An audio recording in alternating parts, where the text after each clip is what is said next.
Bon, ben, je remercie beaucoup les animateurs du Beth Midrash de m'avoir invité aujourd'hui pour cette prise de parole. Le thème que je vais présenter aujourd'hui est un thème un peu difficile et je dois dire qu'au départ, j'ai eu l'imprudence un jour de signifier mon intérêt pour cette histoire-là, la crainte de Dieu. Et c'est pas tombé dans l'oreille de sourd puisque les animateurs du Beth Midrash un jour m'ont dit mais voilà, alors ça va être inscrit au programme du Beth Midrash. Donc nous y sommes. Et nous y sommes et je vais entrer bien en tête dans le sujet en disant que la crainte de Dieu est omniprésente dans la Torah et dans notre liturgie. Or, c'est un problème qui m'a toujours posé question, sans que je sois en mesure d'y répondre. Ce que je vais exposer aujourd'hui, c'est bien sûr sur la base d'un certain nombre de documents, de références, c'est mes questions, mes interrogations, en espérant que lors de la discussion vont émerger des réponses, sinon des solutions.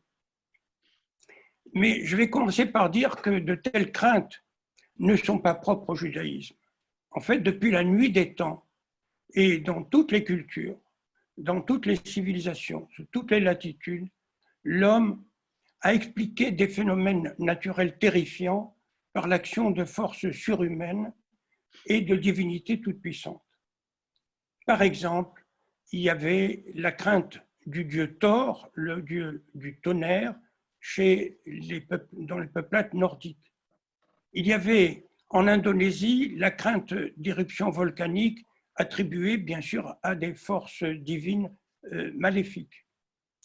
Il y avait, au Japon, c'est un peu singulier, au Japon, il y a des sites sacrés. Ces sites, ça peut être un peu partout dispersés dans le pays, ça peut être des collines, des bois, mais ces lieux sacrés sont habités en général par des forces bienveillantes, mais parfois par des forces malveillantes qu'il faut essayer de neutraliser. Vous voyez, ce sont ces forces malveillantes qui sont appelées au Japon les kami, qu'il faut essayer de neutraliser par différents moyens, prières, etc. Il y a aussi la crainte que le ciel s'effondre sur la tête. Ça, c'est chez les Gaulois, vous connaissez bien. Il suffit de lire Astérix et Obélix. Et puis, je ferai référence aussi à la mythologie grecque. Dans la mythologie grecque, il y a une divinité qui s'appelle Erebos. C'est une divinité primordiale et infernale, née du chaos, et qui personnifiait les ténèbres qui risquaient d'envahir la totalité du monde. Et l'homme, évidemment, craignait Erebos et n'arrivait même pas à concevoir toute l'étendue de ses pouvoirs et essayait de neutraliser cette divinité. Alors, dans le judaïsme, la crainte de Dieu, appelée Hirat Elohim, crainte de Dieu, ou Hirat Hashem, crainte du nom, ou Hirat Shamaim, crainte des cieux, entendue comme crainte de Dieu, bien sûr. Cette crainte de Dieu, dans le judaïsme, est un des piliers de la foi juive. Les citations sont nombreuses dans tous nos textes. Elles sont en particulier fréquentes dans les psaumes, dans les proverbes et dans l'Ecclésiaste. Dans les psaumes, il y a d'abord la crainte ressentie ou qu'on espère être ressentie par les ennemis du peuple d'Israël. Ouvriers d'iniquité qui dévorent mon peuple, dit le psaume 14. Mais évidemment, il faut neutraliser il faut au contraire encourager cette crainte des ennemis. Mais il y a aussi une crainte de Dieu dans le peuple d'Israël, et celle-là, elle est recommandée car elle est jugée bénéfique. Le psaume 103 nous dit « Autant le ciel est élevé au-dessus de la terre, autant sa bonté est grande pour ceux qui le craignent. » Mais surtout, je ferai référence au psaume 23. Psaume 23, 4. Ce psaume 23, c'est celui que l'on chante très fréquemment dans nos synagogues et qui est merveilleux. Mais en 23.4, on dit Gam ki eler beget salmavet, lo irara ki ata imadi, shiftecha ou mishantecha, hema inachamoni. Je traduis, même si je marcherai dans la vallée de l'ombre de la mort, je ne craindrai aucun mal. Ton sceptre, c'est Dieu bien sûr, ton sceptre et ton appui seront mon réconfort. Dans le Qoéleth, l'Ecclésiaste, qui est un texte terriblement pessimiste, où on dit que le jour de la mort est préférable au jour de la naissance, on peut lire en 3.14 « J'ai reconnu aussi que tout ce que Dieu fait restera ainsi éternellement. Il n'y a rien à y ajouter, rien à en retrancher. Dieu a arrangé les choses de telle sorte qu'on le craigne. » Il y a un bruit là? Ça y est. Ça va? Et une fois qu'on a entendu ça, on entre dans ce qu'on appelle une théodicée. La théodicée, c'est quelque chose qui est fréquent dans la religion juive et pas seulement dans la religion juive. C'est la réflexion d'ordre théologique, philosophique, de la justice. Dieu est censé représenter la justice. Il ne peut vouloir que le bien. Or, l'expérience que l'on a tous, de tout temps, c'est qu'il n'y a pas de justice en ce bas monde. Il arrive fréquemment que les personnes qui sont pieuses, qui sont justes, encourent des malheurs et qu'à l'inverse, on voit des gens impies, des gens méchants vivre une vie, disons, très prolongée et se retrouver avec beaucoup d'aisance et de richesse. Eh bien, il y a dans le Qoéleth une théodicée en 8.12 qui dit « Tel pécheur fait 100 fois le mal et voit sa vie se prolonger, alors que je sais que ceux qui craignent Dieu méritent d'être heureux à cause de leur piété. » Sous-entendu, ils ne sont pas heureux. Il n'y a donc pas de justice en ce bas monde. Dans les proverbes, les Michelet, la crainte de Dieu s'intègre dans le message éthique des proverbes. Les proverbes, c'est d'abord et avant tout un message éthique. En 3.7, il est dit « Ne te prends pas pour un sage. » Excusez-moi. Excusez-moi. Dans les proverbes, il est dit « Ne te prends pas pour un sage, crains l'Éternel et détourne-moi du mal. » Il faut que tu l'arrêtes complètement. Excusez-moi. Il y a une petite scène de ménage là. Et toujours dans les proverbes, en 8.13, on lit « Craindre l'Éternel, c'est détester le mal, l'arrogance, l'orgueil, la voix du mal et la bouche perverse. Voilà ce que je déteste. Je, c'est Dieu qui parle. » Citons enfin aussi Job.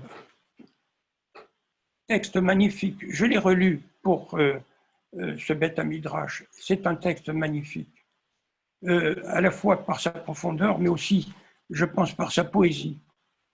Et cela commence ainsi. Il y avait dans le pays d'Ouz un homme qui s'appelait Job. Cet homme était intègre et droit. Il craignait Dieu et se détournait du mal. Vous voyez, en une petite phrase, on dit les choses et les choses sont liées. Il craignait Dieu et se détournait du mal. Donc la crainte de Dieu va avec une attitude morale. Ce craignant Dieu, homme vertueux, était plein d'aisance. Il avait des richesses, il avait des enfants, il avait tout ce que l'on pouvait souhaiter. Et là-dessus, Satan va trouver Dieu et lui dit que tout ça, c'est bien beau, mais que si Job est si vertueux, c'est probablement parce qu'il a toutes ces richesses et tout ce bien-être, qu'il suffirait de mettre cela en danger pour voir à quoi se résume finalement la piété de Job. Et Dieu dit à Satan, ben, fais ce que tu veux. D'accord, allons-y. Donc, Job est mis à l'épreuve, il perd ses enfants, il perd sa richesse et il est affligé d'une horrible maladie de peau. 3 de ses amis viennent lui rendre visite à tour de rôle et lui disent que s'il en est là, c'est sans doute parce qu'il a commis des fautes, des péchés, et que Dieu le punit. Et Job récuse cela. Il dit, j'ai toujours été intègre, je n'ai jamais commis de faute. Mais en disant cela, Job n'entre pas dans la théodicée. Il ne reproche rien à Dieu, il reconnaît au contraire la grandeur de Dieu.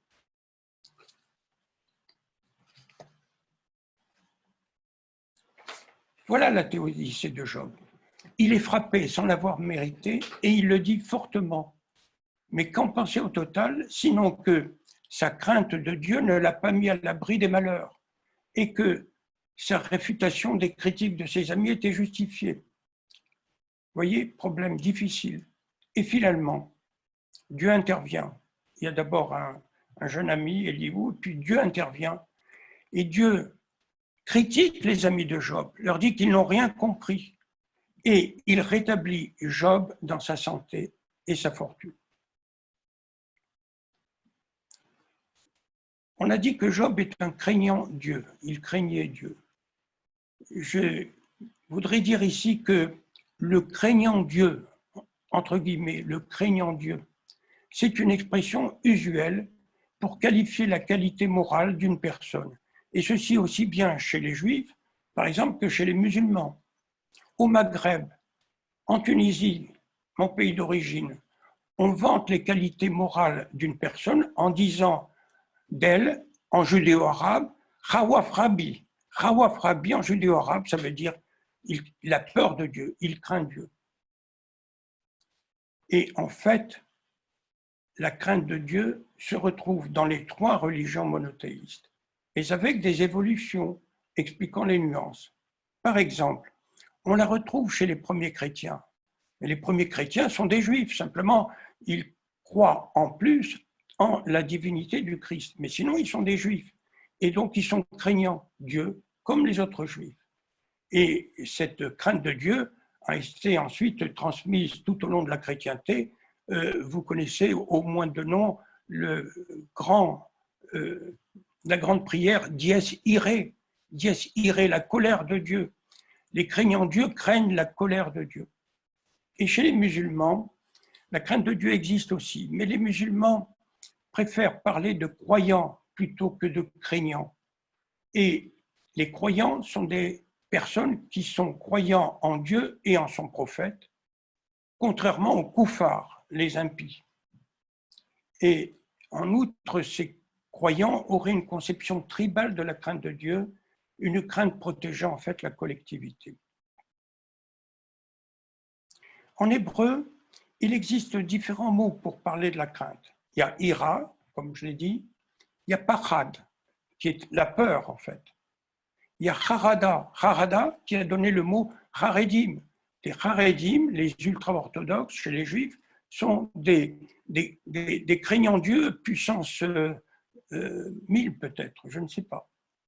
Il y a mora, qui est la terreur, et puis j'ai trouvé des mots plus rares, plus rarement utilisés, tels que imar, retet, zia, et surtout raada. Raada, c'est les frissons, c'est les tremblements que l'on éprouve lors de la crainte. Et effectivement, la crainte est souvent associée à son expression physique. On dit parad verada, la peur et le tremblement, la crainte et le tremblement. Et vous reconnaissez ici, j'en ai parlé lors d'un précédent Beth Midrash, le titre adopté par Søren Kierkegaard, philosophe danois, dans son ouvrage consacré à la ligature d'Isaac, pour évoquer la crainte et le tremblement d'Abraham quand il reçut l'ordre divin de sacrifier son fils Isaac, et aussi, je dirais, la crainte et le tremblement de nous tous devant cette histoire terrible. Je vais vous raconter une histoire. Récemment, nous avons, Jacqueline et moi, un parent ultra-orthodoxe qui vit en Israël et qui nous téléphone souvent. Et là, il y a quelques jours, il nous disait au téléphone son regret de voir Trump, le président des États-Unis, remplacé par Biden, à cause du changement de la politique envers l'Iran. Et à l'objection que j'ai formulée du risque accru de guerre qu'on avait couru avec Trump, il a répondu, tenez-vous bien, qu'il n'en avait pas peur car il ne craint que Dieu. Voici ce qu'a répondu un ultra-orthodoxe. Il ne craint que Dieu. Et quand j'ai écouté ça, cela évoquait en moi les mots prononcés de tout temps par les guerriers allemands avant d'aller au combat. Ils disaient « Gott mit uns », Dieu est avec nous. Et je crois qu'il n'était pas seul à dire ça en allemand, et probablement les Français, dans la guerre 14-18, beaucoup pensaient de même en français. Excusez-moi.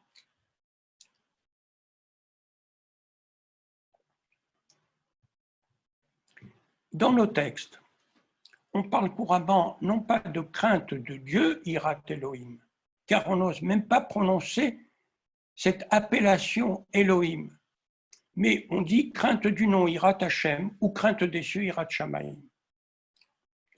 Cette crainte est en référence aux commandements, aux mitzvot transmises par Moïse de la part de Dieu.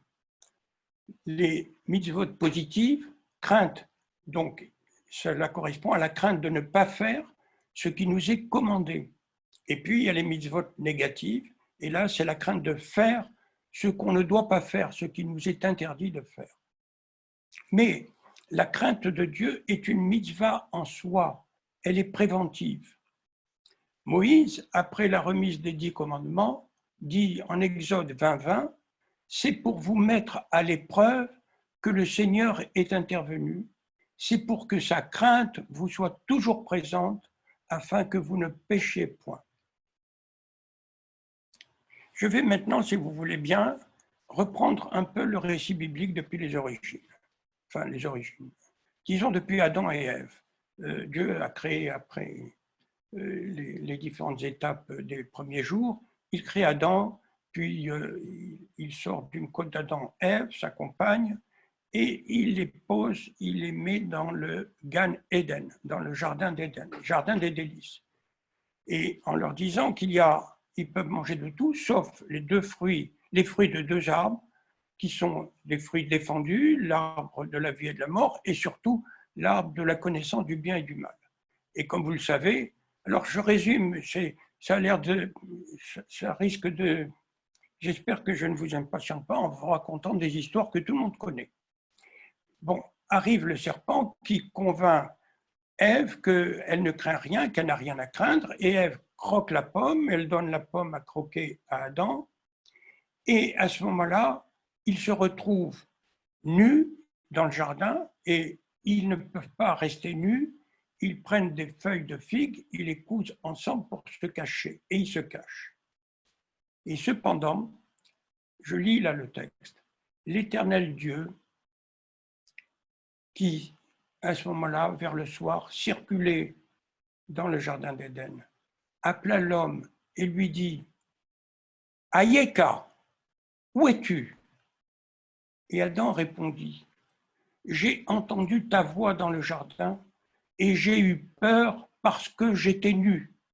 Alors je me suis caché. » On peut voir ainsi, dans cette crainte d'Adam, la perte de l'innocence. Voilà la conclusion que je vous propose. D'Adam, nous passons à Abraham et bien sûr à la Akedat Yitzhak. Quand Abraham entend dans un songe, c'est dans un songe qu'il a entendu, nous dit Maïmonide, l'ordre de Dieu d'aller sacrifier son fils Isaac dans le lieu qu'il lui indiquera, Abraham est pris sans doute de crainte, de sidération. Mais c'est un ordre qu'il reçoit sans une objection, sans la moindre objection, et c'est tout le contraire des objections, des arguments qu'il avait développés auprès de Dieu lorsque Dieu lui avait annoncé qu'il avait l'intention de détruire Sodome et Gomorrhe. Là, Abraham ne dit rien. C'était dans la nuit, dans un songe, il se lève au petit matin, il selle son âne, il prend son fils Isaac, il prend 2 serviteurs pour les accompagner et il prend la route. Il prend le chemin vers le Moria. Ça a duré 3 jours pleins. Et pendant 3 jours, c'est le mutisme total. Abraham ne dit pas un mot. Mais que pense-t-il? Qu'espère-t-il? On peut se le demander. Arrivé au but, il est prêt à sacrifier son fils. Un fils improbable qu'il avait eu à l'âge de 100 ans, comme si c'était possible. Il fallait bien une intervention divine. Et il est finalement arrêté par un ange qui lui dit 2 fois « Abraham, Abraham » et qui lui dit « Alta aslo meuma, ne lui fais rien, car j'ai su maintenant que tu crains Dieu. » Question, Abraham a-t-il obéi par crainte et de quoi? Et je vous renvoie aux 15 questions d'Abravanel que j'avais exposées précédemment, auxquelles je rajouterai une autre hypothèse. Est-ce qu'Abraham a craint aussi de parler de cette affaire à Sarah avant de se mettre en route? Sarah, qui d'ailleurs, nous dit Rachi, est morte peu après cet épisode, et elle est morte d'avoir appris que lui, Abraham, avait failli tuer leur enfant. D'Abraham, nous passons à Isaac, Yitzhak. Alors, permettez-moi de vous dire, j'espère ne pas choquer, que quand on lit la Bible, on est frappé par le fait que ce Yitzhak est un personnage pâle. Par rapport à Abraham et à Jacob, il n'y a rien à dire sur Isaac, il ne se passe rien avec lui. Il creuse des puits comme Abraham. Il a dit que sa femme Rebecca était sa sœur quand il était chez Abimelech, mais c'est exactement ce que Abraham avait fait avec des rois et avec Sarah, n'est-ce pas, quand il était en Égypte. Bref, Isaac est un personnage pâle. Qu'est-ce qu'on a à dire sur lui? Or, et là j'ai besoin de vous, on entend très souvent dire, je ne sais pas où on le lit et je ne sais pas pourquoi on le dit, on entend très souvent dire « Ufachad Yitzhak », ce qui veut dire « et Isaac a eu peur ». Et donc la question que je vous pose, là je vais m'arrêter 1 minute, le temps de boire un peu d'eau, est-ce que vous, certains d'entre vous, avez une idée de l'origine de ce Ufachad Yitzhak?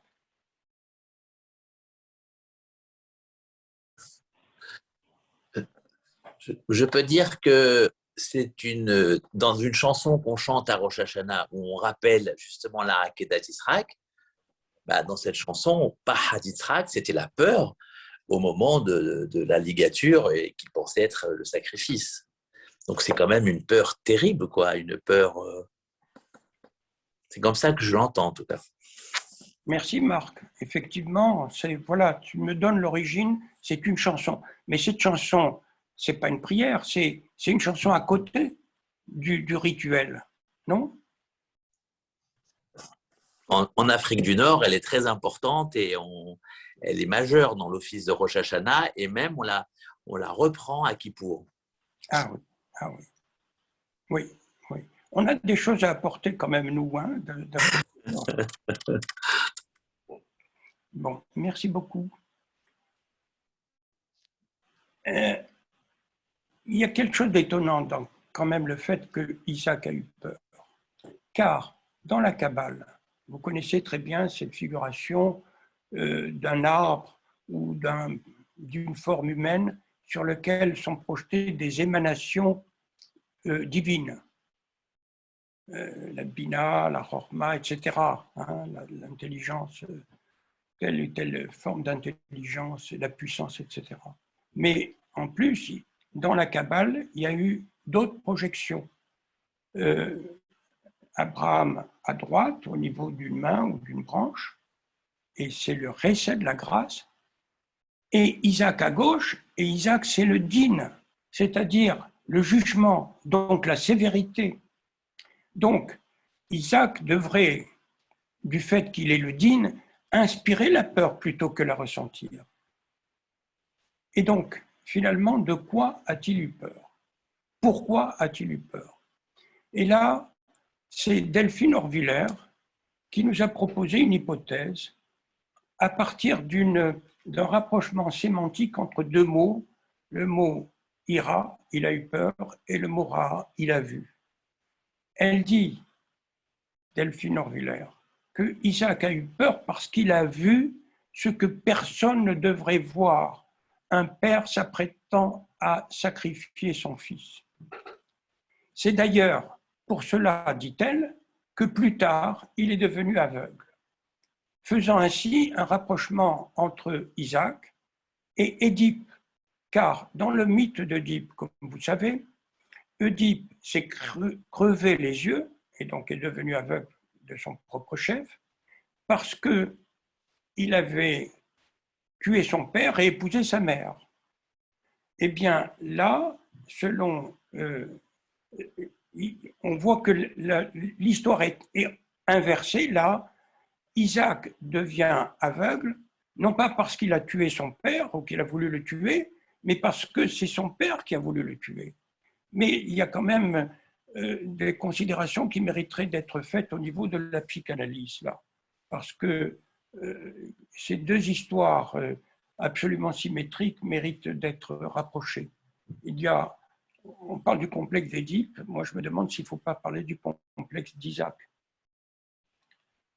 Alors maintenant, on passe à Jacob. Alors Jacob, c'est autre chose. Jacob, lui, singulièrement, d'après ce que j'ai lu, peut-être que vous allez me démentir, mais Jacob n'a pas craint Dieu. Il n'y avait pas de crainte de Dieu chez Jacob. Non, Jacob, il craignait surtout son frère Ésaü. Il craignait son frère Ésaü parce qu'Ésaü lui en voulait. Mais Ésaü lui en voulait à juste titre, parce que Jacob, finalement, qu'est-ce qu'il a fait? Eh bien, il lui a piqué son droit d'aînesse contre un plat dit-on de lentilles, mais ce n'était pas un plat de lentilles, c'était un plat de rouge. Ésaü a demandé à Jacob, donne-moi de ce rouge. Ésaü était tout rouge lui-même et il demandait à Jacob de lui donner un plat de ce qu'il avait cuisiné qui était du rouge. Et puis surtout, Jacob avait piqué à Isaac la bénédiction qui était destinée à Ésaü. Donc Ésaü avait vraiment lieu de lui en vouloir. Et si Jacob a eu peur, il a eu peur de son frère. Il a eu peur aussi, enfin il fuyait devant son frère, devant Laban. Et alors là, au moment de sa fuite, arrive un personnage, un homme ou un ange, ou enfin un représentant de Dieu, qui se met à lutter contre lui et lutter tellement sauvagement qu'il lui coince son nerf sciatique. Et ils ont lutté ainsi longtemps, mais si je peux dire, Jacob ne s'est pas dégonflé. Il a lutté sans savoir à qui il avait affaire. C'est seulement après qu'il a compris qu'il a lutté contre une représentation de la divinité. Et à ce moment-là, quand ce personnage qui a lutté avec lui se dévoile, il lui demande comment il s'appelle, il répond Jacob, et il dit non, tu t'appelleras désormais Israël, c'est-à-dire celui qui lutte avec Dieu. Et voilà, donc là, il y a aussi une question. Israël est censé, par sa religion, être des craignants Dieu, et en même temps, on est des gens qui luttent avec Dieu. Qu'est-ce que ça peut vouloir dire? Qu'est-ce que ça peut évoquer? De là, nous passons à Moïse. Moïse a en permanence communiqué aux enfants d'Israël la crainte du courroux de Dieu.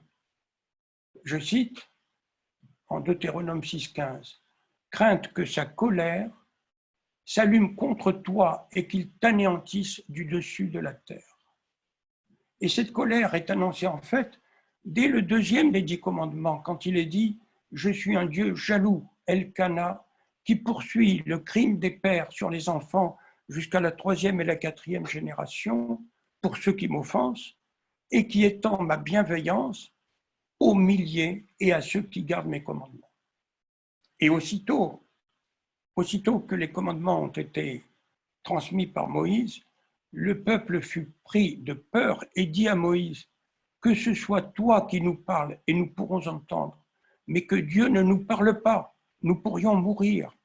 Donc vous voyez que la crainte de Dieu ressentie par le peuple d'Israël, c'était une crainte mortelle en fait. C'était une crainte d'en mourir.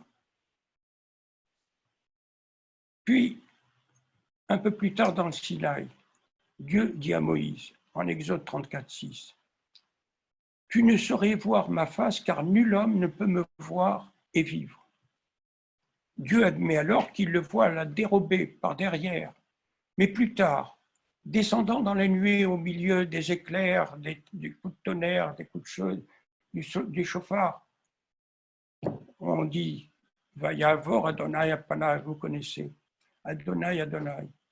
Dieu clément et miséricordieux, tardif à la colère et plein de bienveillance et d'équité. Et on dit tardif à la colère et rachapaim. Apaim, c'est le pluriel de af. Donc, il y a aussi quelque chose que je voudrais faire remarquer ici, c'est le fait que la colère est exprimée par le nez.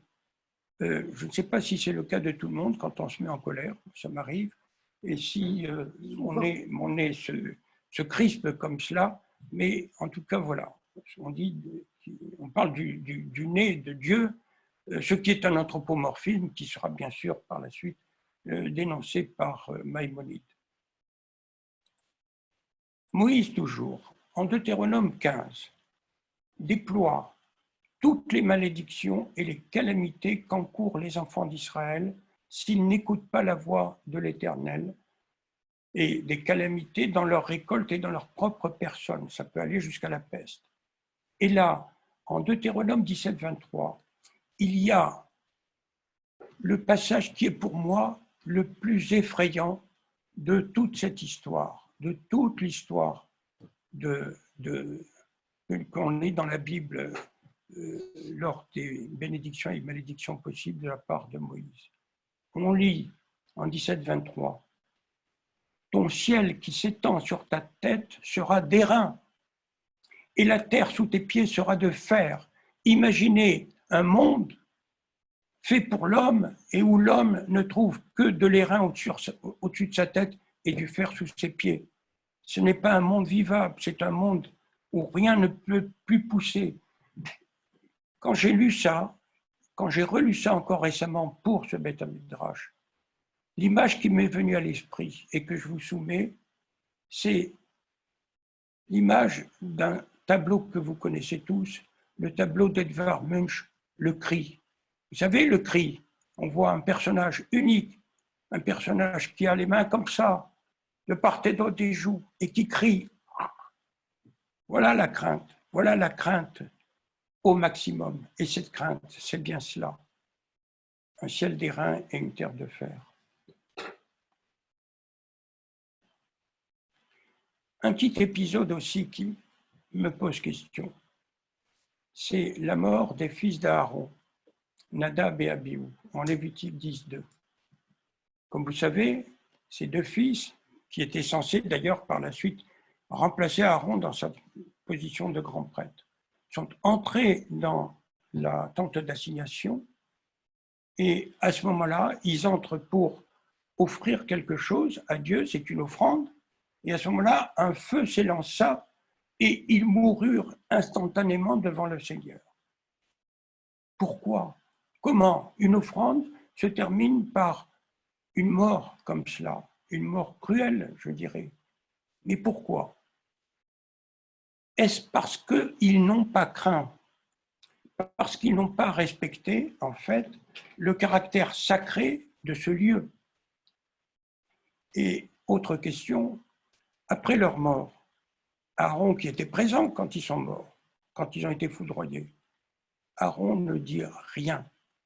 C'est le mutisme total. Pourquoi il dit rien? Il n'a même pas crié, il ne dit rien. C'est quoi? C'est une stupéfaction? C'est la peur d'en rajouter et qu'il y ait d'autres morts après?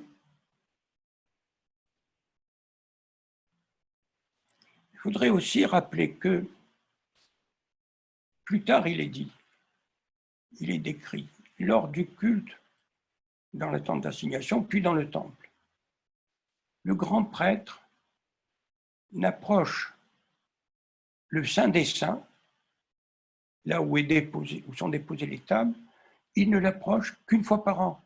C'est à Yom Kippour.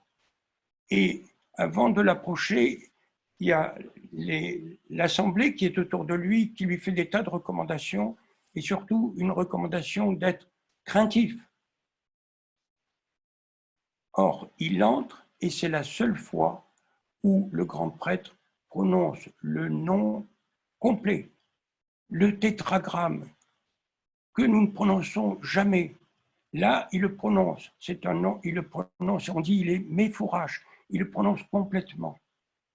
Le reste du temps, on n'utilise qu'un nom allusif, Adonai, Elohim. D'ailleurs, singulièrement, c'est au pluriel, ce qui est singulier de la part d'une religion qui est monothéiste. Bon, là, pluriel. Et le plus curieux, c'est que souvent, on lui donne comme nom le nom, Hachem. Hachem, c'est le nom. Donc, on lui donne comme nom le nom. Pourquoi est-ce qu'on prend tant de précautions? Est-ce par peur et ou, parce que ça peut être les deux à la fois, par respect absolu du caractère sacré, y compris du nom?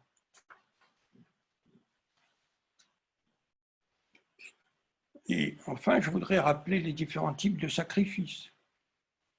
Par exemple, les sacrifices expiatoires. Pourquoi ces sacrifices expiatoires? Quel est leur but? Est-ce qu'ils ont pour but, en se faisant pardonner les fautes qu'on a pu commettre, d'exorciser la peur? Exorciser la peur. Il y a quelque chose là qui d'ailleurs n'est pas propre à la religion juive. L'exorcisme est quelque chose qui est important et qui prend différentes formes. Et là, je dirais que ici encore la référence est à la psychanalyse, Freud au secours. Remarquons aussi que lorsqu'on dit lors des offices le schéma Israël, on se cache les yeux. On se cache les yeux. On ne doit ni le voir, ni prononcer son nom. Ce sont des marques de sacralité. On se cache les yeux et on dit schéma Israël Adonai. Non pas son nom, mais Adonai. Qui est son nom, mais indirect. Au total, cette crainte qui est exprimée si souvent est liée à la peur de sanctions, de punitions graves en cas de désobéissance qui équivaut à un non-respect et à une atteinte au caractère sacré de Dieu. Mais pourtant, je me suis assez étendu sur le registre de la peur. On va passer sur un autre registre. Mais pourtant, la crainte est aussi liée à l'amour. Il y a un lien très étroit entre la crainte et l'amour. Par exemple, lors de la prière du Harvit, avant le schéma Israël, on dit Baruch ata Adonai ohev amo Israël. Sois lié, Dieu qui aime son peuple Israël. Et juste après le schéma, on dit Ve'ahavta et Adonai Elohecha bechol levavcha bechol nafshecha ubechol meodecha. Et tu aimeras Adonai, ton Dieu, de tout ton cœur, de toute ton âme et de toutes tes forces. Donc il y a un amour réciproque. Avant le schéma, c'est Dieu qui aime son peuple, et après c'est le peuple qui doit aimer Dieu. Mais aussitôt après avoir passé cette séquence, viennent les gratifications et les motifs de crainte. D'abord, si vous écoutez mes commandements, c'est Dieu qui parle bien sûr, vous aurez la pluie sur votre pays, des récoltes à satiété, etc. Tout ira bien pour vous. Mais aussitôt après, si vous vous laissez séduire et servez d'autres dieux, la colère de l'Éternel s'allumera contre vous. La terre se desséchera et ne vous donnera plus ses fruits. Et vous disparaîtrez, c'est texto comme ça, vous disparaîtrez bientôt de ce bon pays que je vous donne.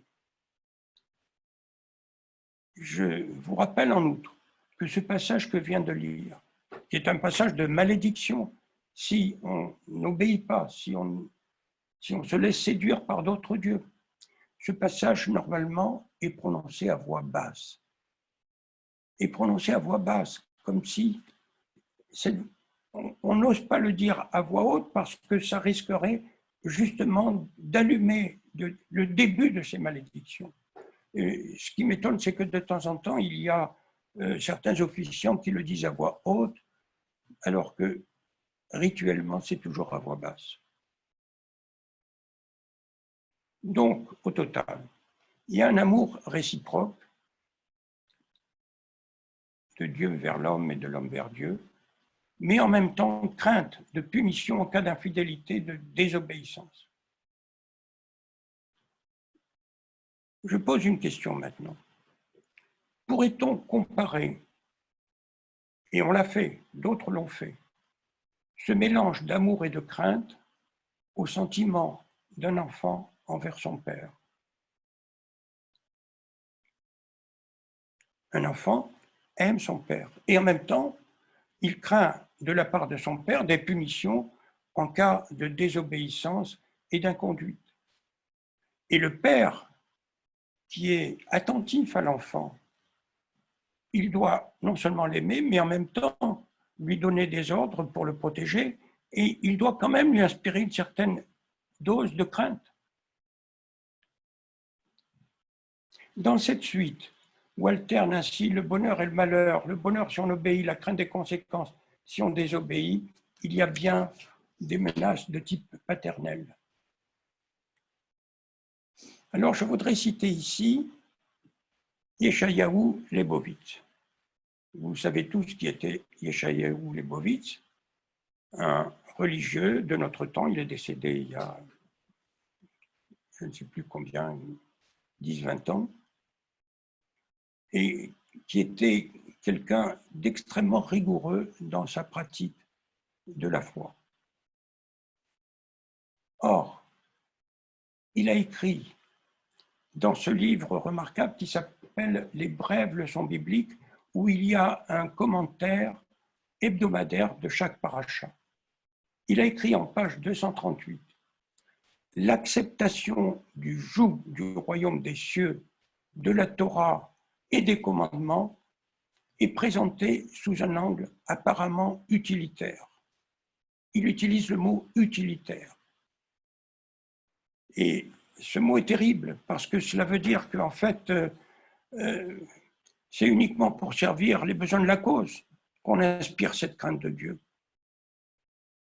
Et cependant, dans le même ouvrage, vers la fin, où il commente les Qoéleth, l'Ecclésiaste, il dit en page 276, « Certains ont vu, il parle de Qoéleth, l'Ecclésiaste, certains y ont vu un texte hérétique proche de l'athéisme, corrigé in extremis par la dernière phrase, et là, je cite ce qu'il cite, « En fin de compte, tout est entendu, crains Dieu et garde ses commandements, car c'est là tout l'homme. » Voilà ce qu'il dit. Or, Leibovitz soutient au contraire qu'il faut s'écarter de cette pratique et de cette vision utilitaire. Et il soutient que ce livre, ne serait-ce que les Qoéleth, représente pour lui une des manifestations de la foi la plus audacieuse et la plus profonde, une foi, je cite, pour elle-même, qui ne dépend en rien de ce qui peut survenir dans la réalité et le destin de l'homme à ce monde. Autrement dit, ne dépendant pas de la crainte. Donc pour lui, pour Leibovitz, et c'est une réflexion que je vous soumets, la foi profonde efface la crainte. Excusez-moi.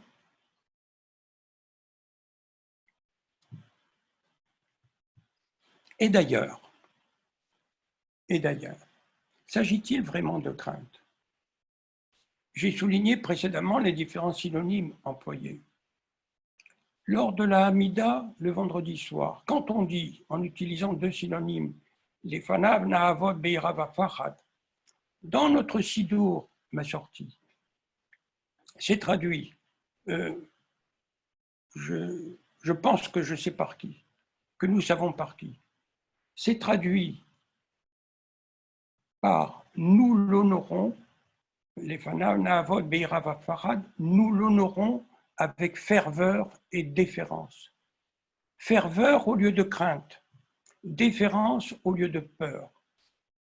Associez ferveur et déférence et vous obtenez vénération. Donc, la crainte dans le sidour, dans notre sidour, et c'est donc dans notre pensée, ma sortie, c'est remplacé par la vénération. Bien sûr, il y a un lien entre crainte et vénération, mais ce lien est plus complexe qu'il n'y paraît. Et pourtant, je ne vais pas me détacher de la crainte aussi vite. Il y a de quoi avoir peur. Ne dit-on pas, par exemple, lors de la Hamida du Moussaf de Rosh Hashanah, quand on commence une prière intitulée Uneta Netokef, Uneta Netokef, qui Unora Veyom, je traduis que l'on rende honneur à la sainteté de ce jour, car il est solennel et redoutable. C'est un jour redoutable. Et l'on annonce alors, puisque Rosh Hashanah, c'est le début du jugement pour l'année qui vient, on l'annonce, qui va vivre et qui va mourir dans l'année. Et on entre dans les détails, qui par le feu et qui par l'eau, par noyade, qui par l'épée et qui par une bête sauvage, qui par la faim et qui de soif, qui de tremblement de terre et qui d'épidémie, vous entendez, d'épidémie, etc., etc. D'épidémie, on est dedans actuellement. Il y a une chose qui m'étonne, c'est que cette description horrible, vous voyez, on va mourir de bêtes sauvages, on va être attaqué par des lions, des léopards. Et ce passage n'existe que dans le rite ashkénaze. On ne le trouve pas chez les séfarades. Je ne l'ai pas trouvé. J'ai refeuilleté à nouveau le livre de Rosh Hashanah, il n'y a pas ça chez les séfarades. Les séfarades se contentent de dire, comme les ashkénazes, aujourd'hui, anniversaire de la création du monde, les créatures se tiennent devant le tribunal de Dieu, soit comme des enfants, en ce cas, aie pitié de nous comme un père a pitié de ses enfants, soit comme tes serviteurs dont les regards sont tournés vers toi. Voilà. Je vous soumets aussi cette réflexion. Je ne sais pas, je vais peut-être prendre 3 minutes pour souffler si vous avez un commentaire sur cette histoire que je viens de soulever là.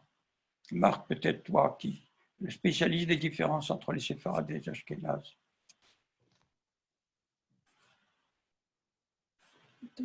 Ou Tony. Oui, merci Robert. Unta Netokef Kedushat Hayom, bon, c'est un piout, c'est-à-dire un poème synagogal que je trouve absolument splendide et qui dit quand même des choses qui réduisent les descriptions terribles que tu as annoncées, puisque à un autre moment de ce piout, on se souvient comment par exemple il est chanté par Hugues Criguier, bon, il est dit, le décret, évidemment, à Rosh Hashanah, c'est écrit, et entre Rosh Hashanah et Yom Kippour, il y a des choses qui vont se passer, et le sort de l'homme ne sera scellé que le jour de Kippour. Donc, entre les deux, il y a des choses qui se passent, et surtout, la chute de Mountane Tokef, donc ce magnifique piout, c'est attention, il y a une ouverture très riche, très positive. La tzedaka, la tefila et le troisième, ça va revenir. La tchouva, le repentir, la prière et, bon, de nouveau, il me manque l'autre, bon, peuvent réduire la dureté du décret. Donc, il y a quelque chose qui s'oppose à l'annonce qui va mourir, qui va là, le feu, la pandémie, etc. Et mieux que ça, toujours dans Unta Netokef, presque vers la fin, il est dit celui qui est dans les mauvaises voies, si à la seconde précédant sa mort, il revient, il fait teshuva, on abolira cette décision. Ça, c'est le païtan, c'est-à-dire le poète qui a offert ce magnifique piyut.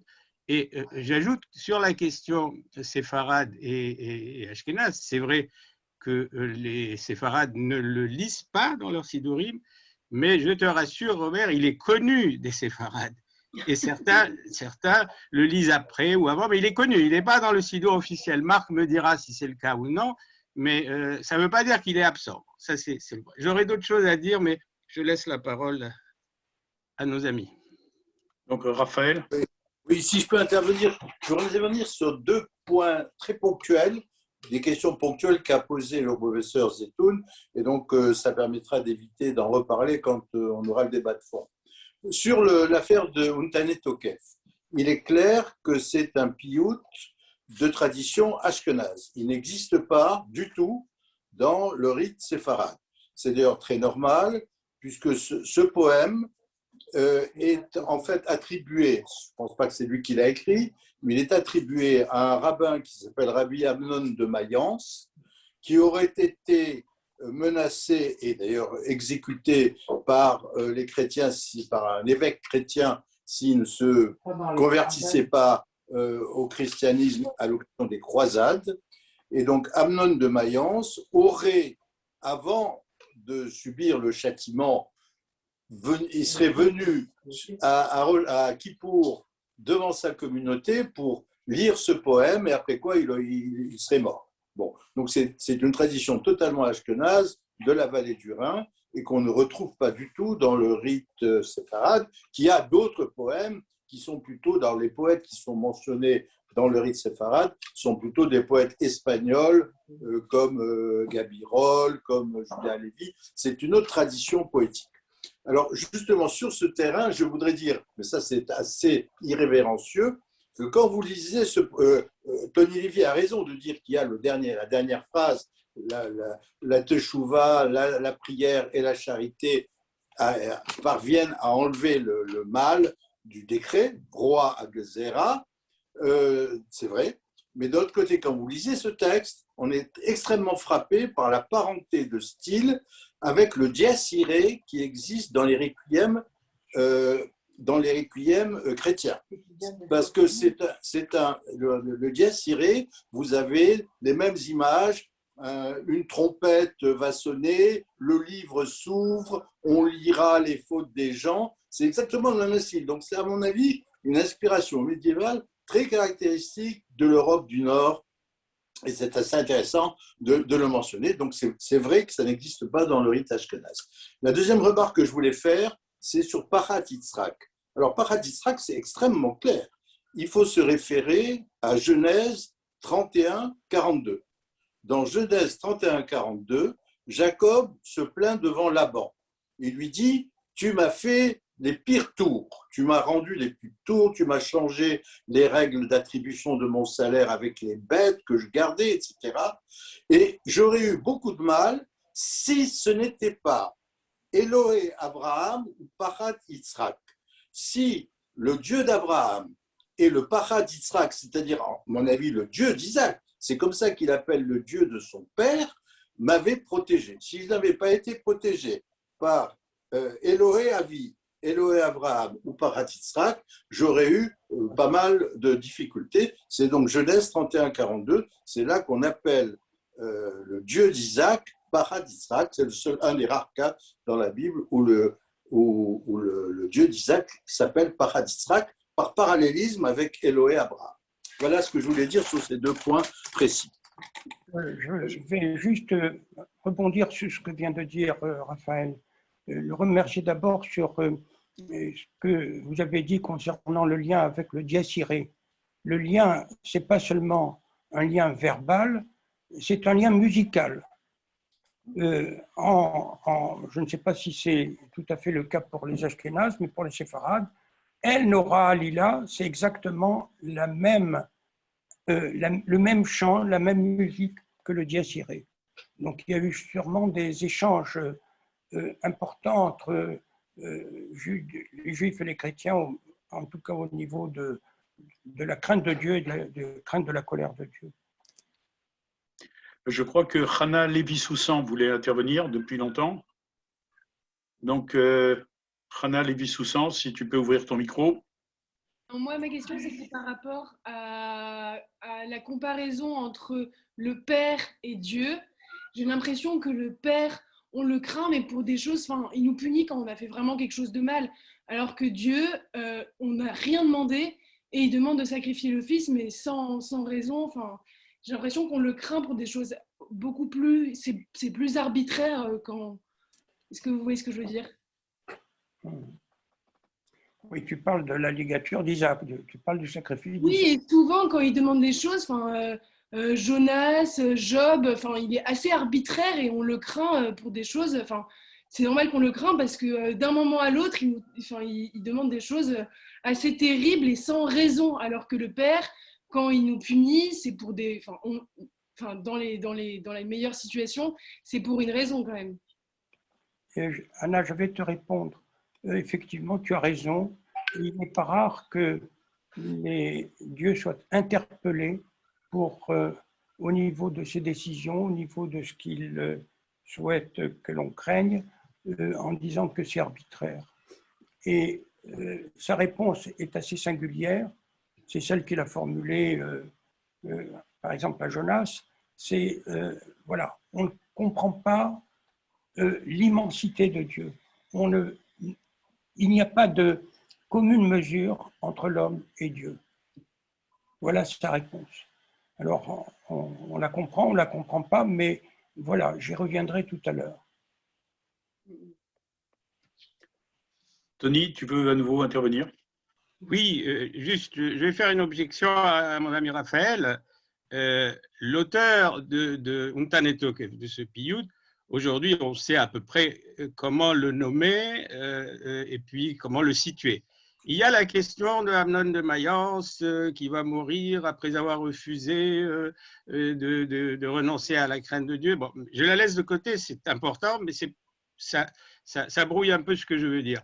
Le poème synagogal, le piyut, a pour auteur, selon la plus grande vraisemblance établie aujourd'hui par les savants qui travaillent dans ce domaine, et le fait d'un très très grand païtan du 6e, 7e siècle, qui vivait à ce moment-là en Eretz Israël, qui s'appelle Eliezer ben Kilir, ou Kalir selon le cas. Bon, il est peut-être pas le tout premier, mais ça c'est pas le problème. Et donc, c'est reconnu comme quelque chose qui est entendu, y compris, j'insiste, y compris dans le monde séfarade. Alors, c'est tout à fait exact, et je vous l'accorde encore, que le Untanetokef n'est pas dans le rituel ni de Rosh Hashanah ni de Kippour, mais je vous affirme que le poème lui-même a été connu. Alors, sous d'autres formes, il s'est manifesté. Ça, c'était cette objection que je voulais faire en toute amitié. Bon, j'arrête là. Oui, 2 points. Je n'ai absolument pas dit que le poème avait été écrit par Armand de Mayence. J'ai bien dit qu'il a été attribué à Armand de Mayence. Je sais très bien que ce n'est pas lui qui l'a écrit. Je ne savais pas que c'était Kalir. C'est possible, mais ça m'a l'air assez... Kalir est très ancien. Donc, ça veut dire que c'est un poème très antérieur à la période des croisades. Je pensais que c'était plutôt de la période des croisades, mais j'apprends que c'est Kalir. Mais je n'ai jamais dit que c'était Armand de Mayence. J'ai parlé d'une légende qui était créée autour du poème Untanetokef. Deuxièmement, je n'ai jamais dit que les Séfaradim ne connaissaient pas le poème. J'ai dit simplement qu'il n'était pas dans la liturgie séfarade de Kippour. Merci. Bien. Si vous voulez bien maintenant, je vais aller jusqu'à la fin de mon exposé sans interruption, de façon à ménager un peu de discussion à la fin de l'exposé. On est parti de Untanetokef et en disant voilà qui va mourir de telle et telle façon, et à un moment qui va mourir d'épidémie. Et cela soulève une question aujourd'hui. L'épidémie du Covid-19 est-elle une punition divine, comme on l'a cru dans le passé pour d'autres épidémies encore plus terribles? Et si c'est une punition divine, pour quelle faute? Alors, comme vous le savez, il y a certaines sectes, si on peut appeler ça des sectes, d'inspiration écologiste qui n'ont pas hésité à franchir le pas en disant que la raison de cette épidémie en est dans les atteintes au milieu naturel. La nature a reculé, les hommes ont fait des constructions aux dépens des forêts, et le résultat, c'est que les chauves-souris et autres pangolins se sont rabattus au milieu des hommes, leur apportant leur virus.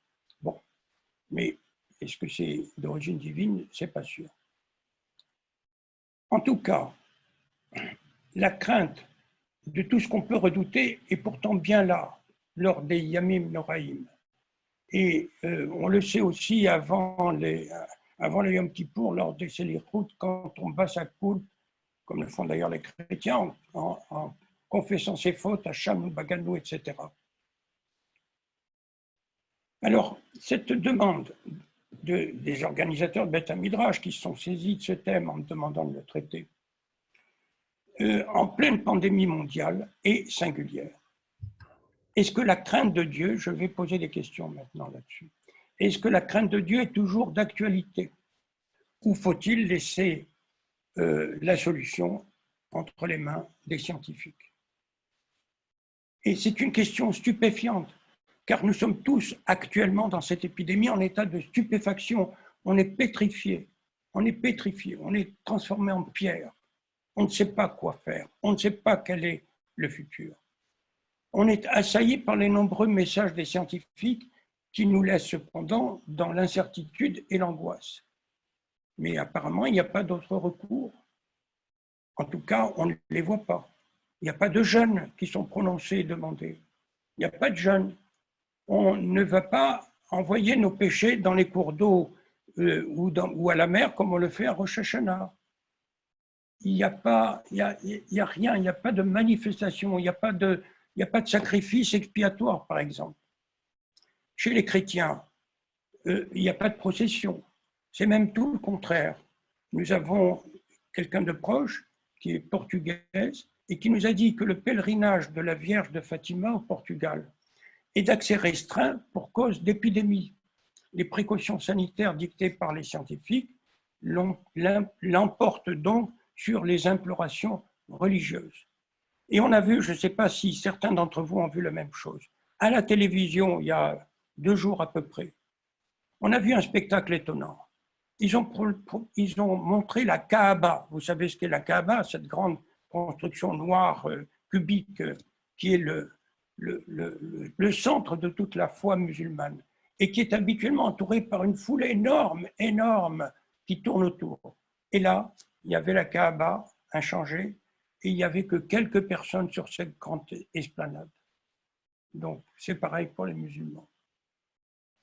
Donc, nous sommes face à la singularité de la présente situation épidémique.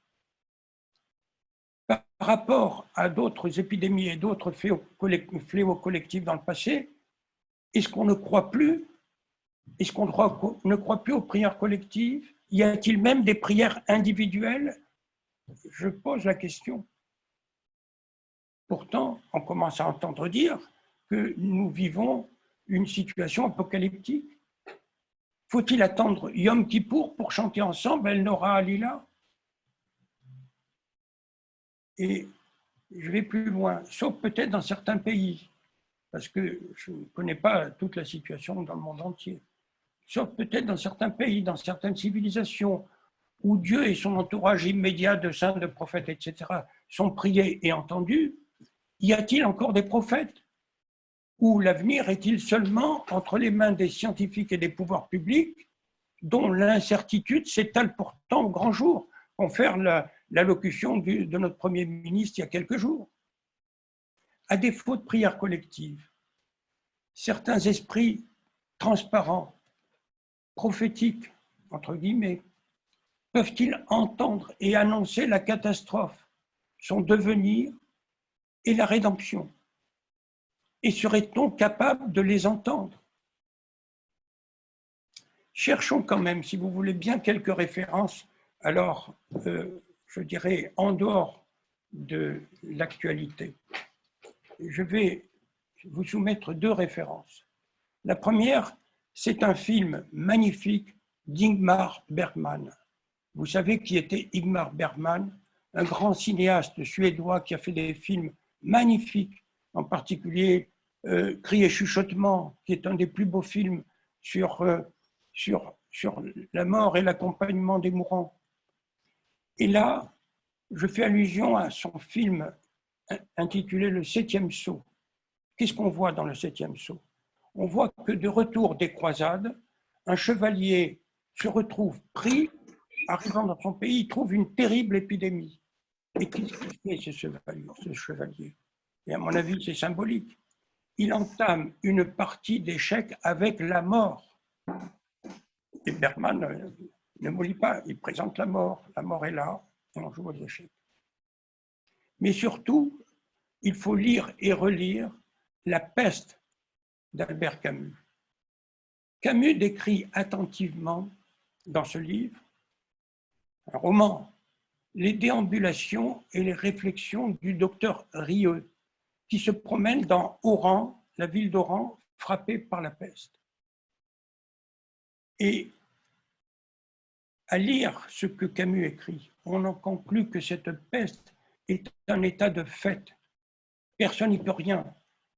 Rieux n'y peut rien, sauf se promener et voir, constater les rats qui infestent, les cadavres les morts dont les cadavres jonchent les rues, et des mesures gouvernementales cruelles.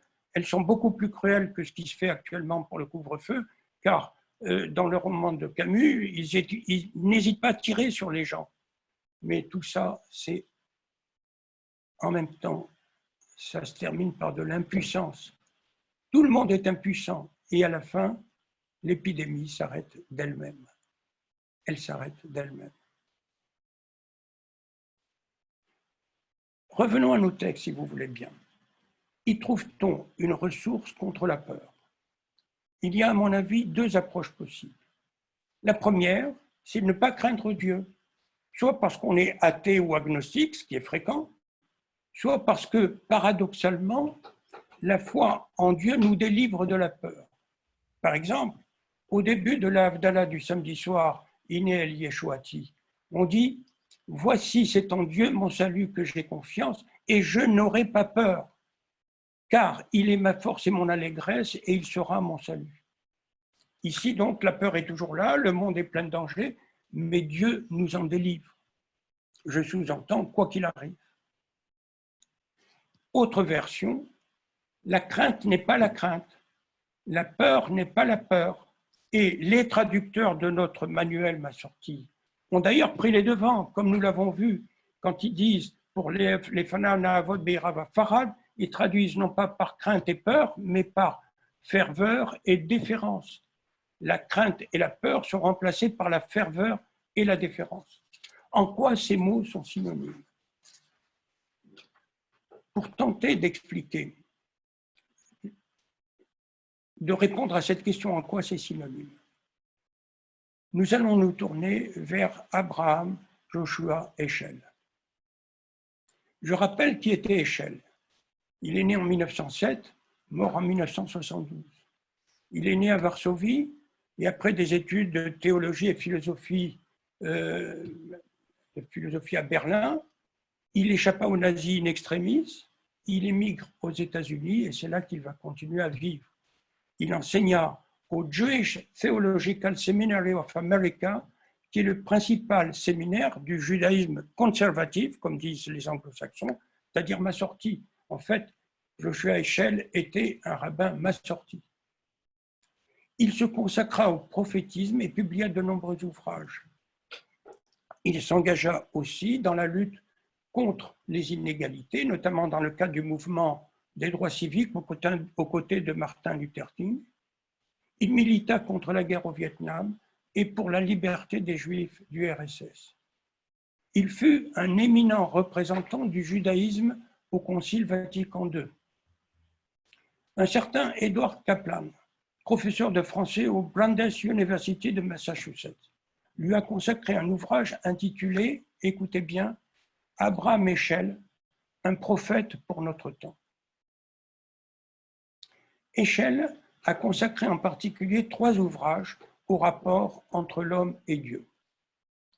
Man's Quest for God, l'homme en quête de Dieu, en 1954.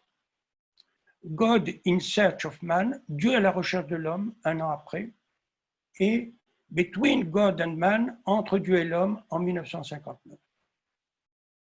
Dans cette réflexion approfondie sur les rapports entre Dieu et l'homme, je vais traduire de l'anglais, il ne s'est pas traduit en français. La crainte de Dieu, Hirat Hashem, n'est pas appelée fear, mais awe. Le terme équivalent à la crainte que Heschel utilise, c'est awe, A-W-E. Il est vrai que awe peut être traduit éventuellement par terreur. C'est le sens que prend ce mot dans sa version adjective quand on dit de quelque chose ou de quelqu'un que c'est awful, terrible, effrayant, horrible. Mais en fait, le substantif awe est couramment utilisé plutôt peu utilisé d'ailleurs dans le langage courant. Ça correspond soit à la crainte, soit plutôt au respect mêlé de crainte. Le mot français qui s'en rapproche le plus, c'est déférence, celui qu'a utilisé le traducteur. Mais je n'ai pas trouvé de mot qui se rapproche le plus de awe. Peut-être, plus que déférence, ce serait la vénération. Dans le livre God in Search of Man de Heschel, le mot awe est cité 18 fois. Il est vrai souvent avec des équivalents de crainte ou de peur. Par exemple, quand il dit qu'on ne peut éviter dans nos discussions à l'ère atomique the awe, the fear, the humility, the responsibility, soit la awe, la crainte, l'humilité, la responsabilité. Puis, pour comprendre la réponse de la Bible à la question de Dieu aujourd'hui, Heschel nous dit qu'il faut insérer dans ce mot, la question de Dieu dans des catégories telles que sublime, merveilleux, mystère, awe et gloire. Autrement dit, cette déférence ou crainte, comme on voudra, est le sentiment sollicité si l'on a conscience du caractère sublime et mystérieux du monde créé par Dieu avec son ciel plein d'étoiles. C'est d'ailleurs avec awe et tremblement que les Lévites doivent approcher du Saint des Saints. Si l'on veut traduire awe par crainte, comprenons qu'il s'agit d'une crainte sacrée, ce qui donne pour ira va farad, ça donne crainte et tremblement, hein, comme j'ai cité tout à l'heure, comme l'a dit Kierkegaard. Cette awe, crainte ou déférence, ou vénération, est liée, nous dit Heschel, à la foi FOI, à la foi de l'homme qui, se transcendant lui-même, répond à Dieu qui transcende le monde. Il faut, dit-il, penser Dieu comme un problème religieux qui commence par l'émerveillement, la déférence, la louange, la crainte, le tremblement et la stupeur. Ce qui n'est possible, dit-il, que si l'on croit que Dieu est vivant, il est vivant. C'est à de tels moments qui peuvent être des moments instantanés, comme des éclairs, que l'on peut percevoir sa grandeur, sa, S majuscule, sa grandeur qui cependant dépasse notre capacité de compréhension, car elle est mystérieuse, cette grandeur mystérieuse et ineffable. La foi, FOI, provient de cette awe, c'est-à-dire d'une prise de conscience subite, que nous sommes exposés à sa présence, que nous sommes appelés. Dieu questionne et l'homme répond. Dieu demande du cœur, pas seulement des actes, de la compréhension, pas seulement de l'acceptation. Il n'y a pas de judaïsme sans amour et sans crainte, émerveillement et déférence, foi et préoccupation, connaissance et compréhension. Le judaïsme, entendez bien, le judaïsme n'est pas seulement une acceptation. La Torah est plus qu'une loi.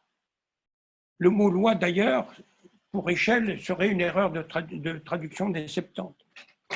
Un homme qui n'a que la Torah, mais pas la Hirat Shamayim, est comme un trésorier. Là, il se réfère à une parabole du traité talmudique Shabbat 31b.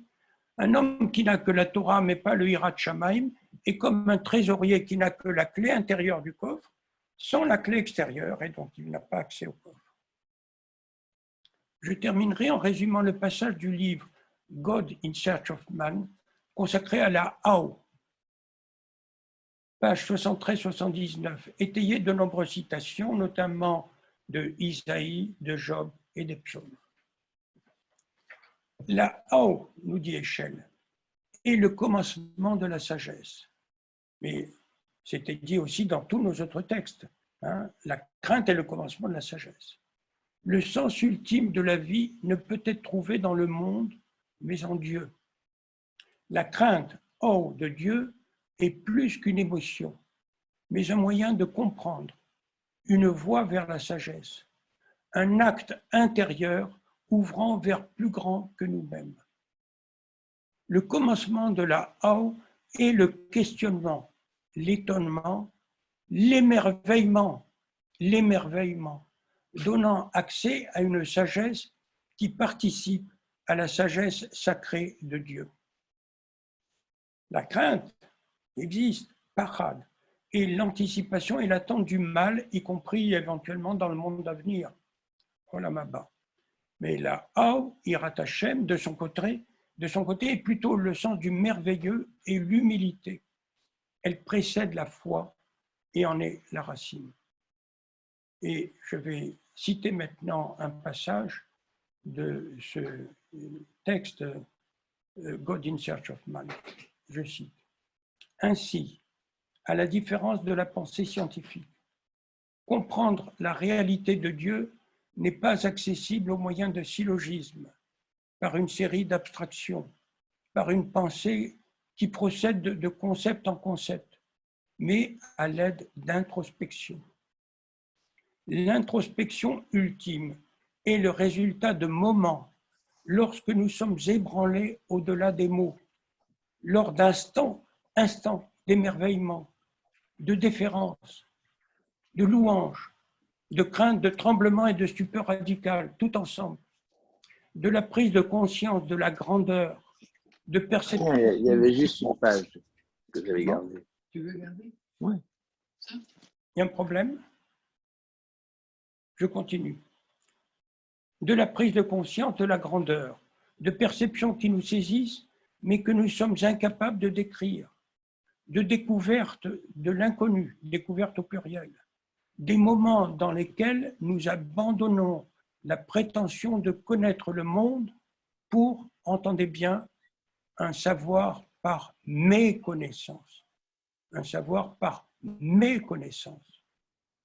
C'est à l'acmé de tels moments que nous atteignons la certitude que la vie a un sens, que le temps est plus qu'une évanescence, qu'au-dessus de tout être, il y a quelqu'un qui se soucie de nous. C'est donc dans Abraham Heschel, God in Search of Man, page 131.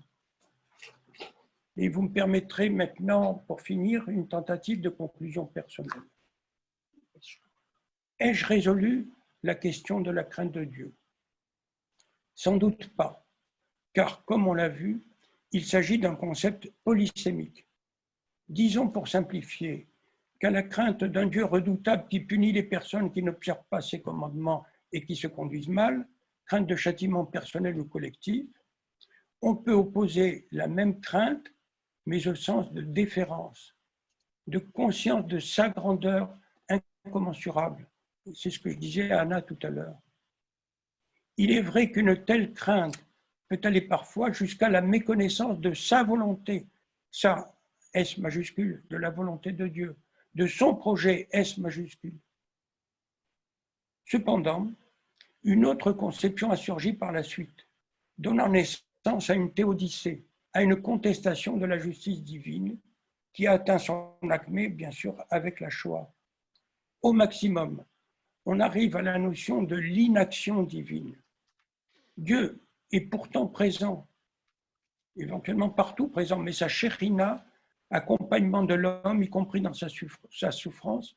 Sa Sherina n'est pas interventionniste. Il n'intervient pas.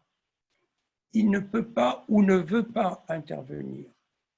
Le Dieu ainsi présent souffre avec l'homme. Les tenants de cette hypothèse parlent d'un pathos divin. Évidemment, dans ce cas, la crainte porte sur les phénomènes naturels, tels que notre épidémie actuelle, et sur les exactions humaines, non sur Dieu et ses interventions. Une autre façon d'envisager la question est de concevoir une crainte aux multiples acceptions et facettes.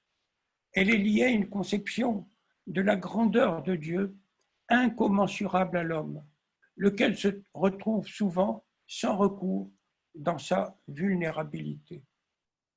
Ce Dieu, vivant mais immense, sollicite de l'homme la reconnaissance de son caractère sacré et de sa bonté primordiale. L'attitude envers Dieu, de crainte et tremblement, devient déférence. Devant son caractère sublime, merveilleux et mystérieux, elle appelle, comme l'a si bien proposé Échelle, outre la déférence, l'humilité à son égard et la responsabilité envers les affaires humaines. Dieu, présent et vivant, est perçu comme un murmure, sauf parfois de façon éclatante dans certains instants privilégiés. Loin de l'opposition voulue par Saint Paul, quand il a créé le christianisme et quand il a voulu de ce fait remplacer la circoncision des Juifs par la circoncision du cœur, le Juif que nous sommes, les Juifs que nous sommes, le Juif circoncis dans sa chair a également une circoncision du cœur. Il ressent dans sa chair et comprend dans son cœur la crainte de Dieu, crainte pour lui-même et son peuple, et déférence, vénération pour Dieu. Je vous remercie. Eh bien, merci Robert pour cette conférence passionnante et je dirais passionnée, qui est extrêmement stimulante pour l'esprit et en même temps un grand sujet de réflexion. Nous passons maintenant à la phase de l'échange et donc voilà, la parole est aux participants. Mais parce que comme Tony a présenté Robert Zitoun comme un fidèle entre les fidèles, c'est vrai, et c'est tout le plaisir, le bonheur de cette synagogue et de cette communauté qu'on puisse ne dire que ça de Robert Zitoun et se dire que c'est déjà extraordinaire. Mais pour moi, Robert Zitoun, c'est un grand professeur de médecine, c'est un grand savant, c'est un grand maître. Et au-delà de tout ça, en plus qui a fait passer beaucoup de choses sur la question de la fin de vie, etc. Et j'ai eu l'honneur il m'a dirigé un mémoire il y a 1000 ans. Et en plus de tout ça, c'est un très grand docteur, c'est-à-dire un grand médecin. Et que parce que j'ai connu des patients qui allaient soigner et que voilà. Donc je voulais juste dire ça. Et je sais que dans les Pirkei Avot, on dit qu'on doit craindre son maître comme on craint Dieu. Alors voilà, bon, cela dit, Robert Zitoun, on a du mal à le craindre parce que c'est la Rachamnout incarnée, mais voilà. Donc j'ai dit une grosse bêtise publique, mais voilà, c'est dit. Bien. Oui.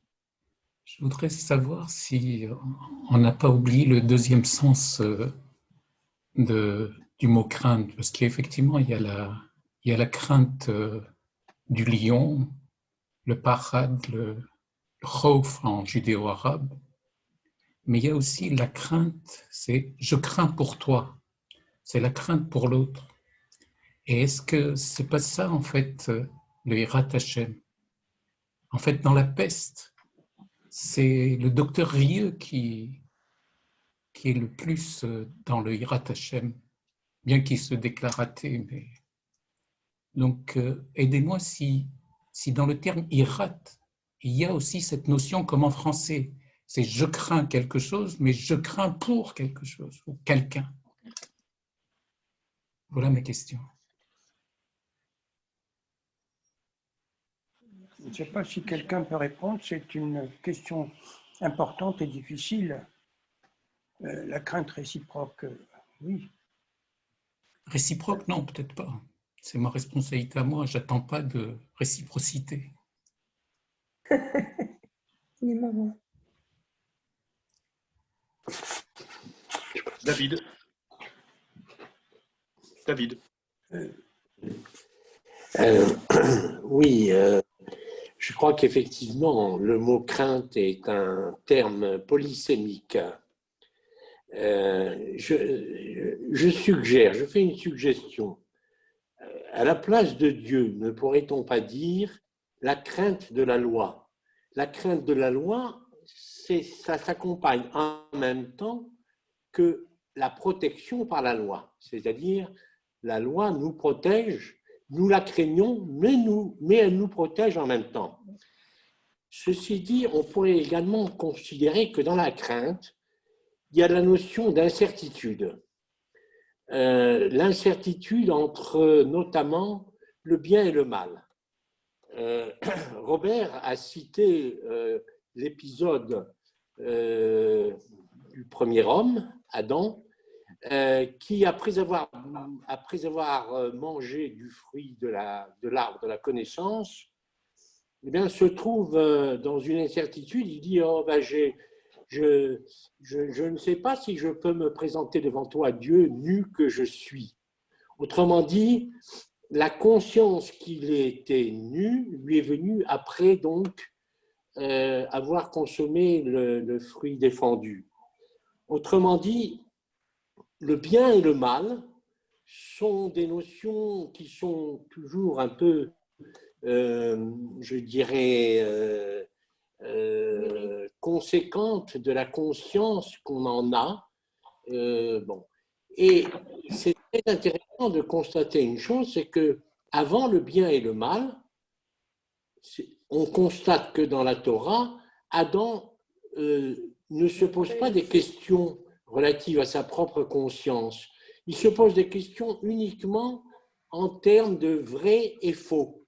Il y a des choses vraies et il y a des choses fausses. Autrement dit, ce n'est pas de l'ordre de la conscience, c'est de l'ordre de l'inné, de quelque chose, d'une propriété qui serait innée. Voilà, c'était un peu quelques réflexions que je voulais soumettre à Robert. Je voudrais réagir sur ton intervention qui me paraît très, très intéressante, très importante. C'est effectivement un problème d'incertitude et donc un problème de frontière. Une frontière entre le bien et le mal. La frontière n'est pas si simple que cela.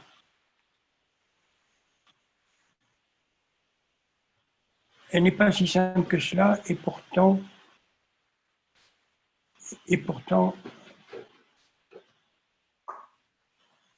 si on se réfère au message qui nous est transmis et qui est un message d'humanité, il y a une perception, à mon avis, immédiate, j'oserais dire sensorielle, sensitive, de ce qui est le bien par rapport au mal. Je vais oser dire aujourd'hui que ce matin, l'émission de Marc-Alain Waknu était merveilleuse.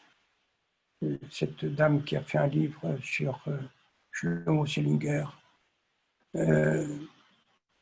Quand on connaît Shlomo, on sait tout de suite où est le bien et où est le mal. Et elle, ce qu'elle a dit ce matin, c'est on le sait en humanité. C'est par l'humanité qu'on arrive à savoir tout de suite où est le bien, où est le mal et où est la frontière. Et il y a des fois des frontières qui apparaissent de façon absolue. Mais j'aime beaucoup ta remarque concernant l'incertitude. Et cela pose quelques problèmes je dirais, à nous, hommes religieux, quand on se penche un petit peu sur le degré de certitude, je dis bien de certitude, où on veut nous amener, heureusement pas à Dat Shalom, mais dans d'autres cercles juifs ultra-orthodoxes où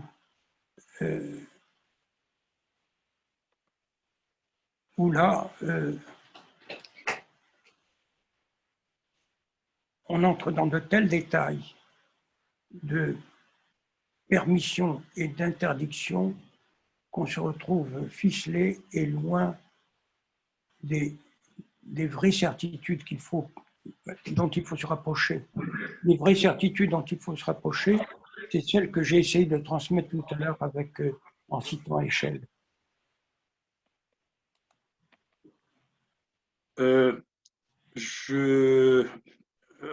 Suite à ce qu'a dit Philippe, donc c'est vrai, on a senti beaucoup de soucis de l'humain dans la conférence de Robert, soucis de la divinité, mais aussi soucis de l'humain. Et je voudrais rebondir, Robert, sur ce que tu as dit à la fin à propos de la contestation de Dieu, de la justice divine, en particulier après la Shoah. Il me semble qu'en fait, il faudrait peut-être ajouter à la notion de crainte, à la notion d'amour, à la notion de yira dans toutes ses acceptions, peut-être j'ai envie d'ajouter une notion supplémentaire qui est la contestation permanente de Dieu, la bagarre avec Dieu, la dispute avec Dieu. C'est ce qu'on a demandé à Elie Wiesel une fois. On lui a demandé quel est votre rapport avec Dieu, et il a répondu on se dispute. Et il me semble que cette notion de dispute permanente avec Dieu, de révolte même contre Dieu, est constitutive de la tradition juive, et pas seulement après la Shoah. Bien sûr, la Shoah, évidemment, c'est un point fondamental, mais cette notion a toujours existé. Voilà ce que tu m'as inspiré, Robert. Bon, Charlie, vraiment, merci beaucoup pour cette intervention qui est remarquable. Je ne pensais pas arriver à inspirer tant de réflexions judicieuses et tout à fait, je dirais, opportunes dans les temps que nous vivons. J'ai envie tout de même de revenir un peu sur Heschel et son message. Il a beaucoup parlé d'instant et il a beaucoup parlé d'émerveillement.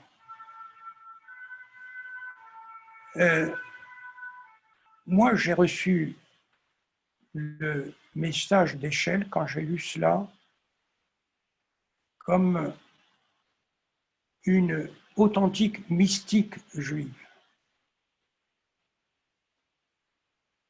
De tels instants d'émerveillement où on est face à quelque chose qu'on ne peut pas comprendre, on ne peut pas comprendre, qui n'est pas du domaine de la compréhension,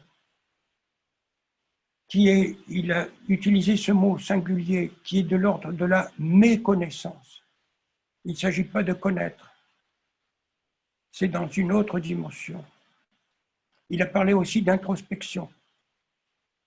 Je n'ai peut-être pas suffisamment creusé ce qu'il a pu dire, et je pense qu'un jour, c'est un message pour les organisateurs du Beth Midrash, je crois qu'un jour, ça vaudrait la peine qu'on ait un Beth Midrash sur Heschel. Mais voilà, c'est par rapport à tout ce qui vient d'être dit et qui est tout à fait judicieux, une donnée supplémentaire, et la question que je vous pose aux uns et aux autres, est-ce que vous pouvez rattacher cette mystique proposée par Heschel à l'ensemble de notre tradition?